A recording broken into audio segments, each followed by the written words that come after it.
As you may know, the U.S. is in the process of developing the next generation of F-35 jets.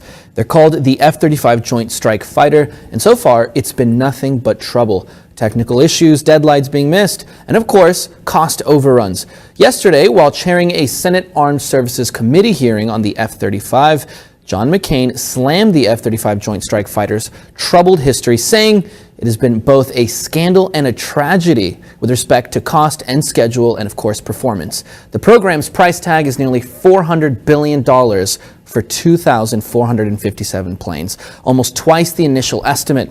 Ladies and gentlemen, the Joint Strike Fighter program is the largest and most expensive acquisition program in the history of the Department of Defense. And at this point, in this stage in the game, we're kind of questioning whether it's all worth it and whether it should even be happening.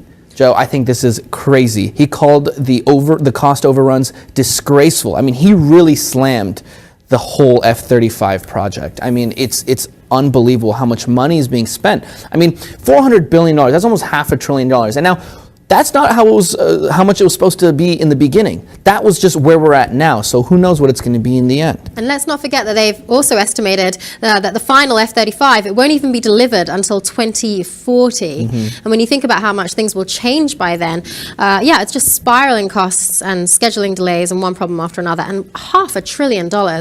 Wow. A lot of money. And for, a few thousand planes too at that.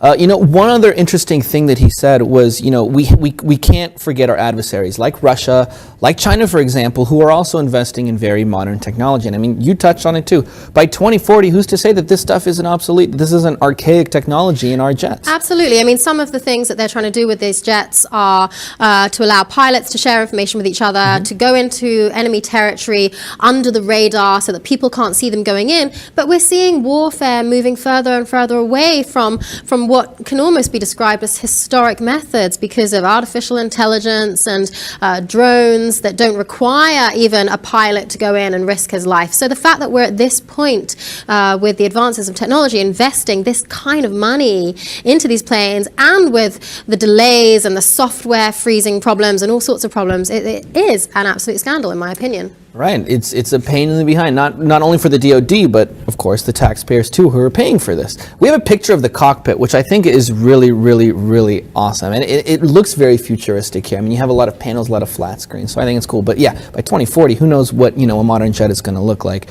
One last point here that I thought was very interesting about this, and what John McCain said about our adversaries, China and Russia, specifically China. This is what it reminded me of. Not long ago, I did a story about how the Chinese just unveiled this jet. And basically, the U.S. was accusing them of having stolen the ideas from our F-35, saying, no, you guys somehow got our plans and you basically ripped us off completely. So what we're doing is investing billions of dollars making this technology just for the Chinese to rip it off, and then who knows, they're going to sell it to other people for a much cheaper price. I mean, we see it with other things, right, with like designer clothing and stuff on a smaller scale. But I mean, the same thing could possibly be happening, that we're spending this much money on technology that can just be ripped off by other countries like China, for example. So if they even want it then, given the advances in technology by 2040. Exactly. And so, members of the DoD, those who are, in Lockheed Martin, which is working on the project with the DoD, I mean, they're quick to defend it, saying that they have admitted that there are some issues with the radar, with the actual software. It does freeze from time to time. But others, like John McCain, are saying this is a waste of money and it's a disgrace to this country. What do you guys think?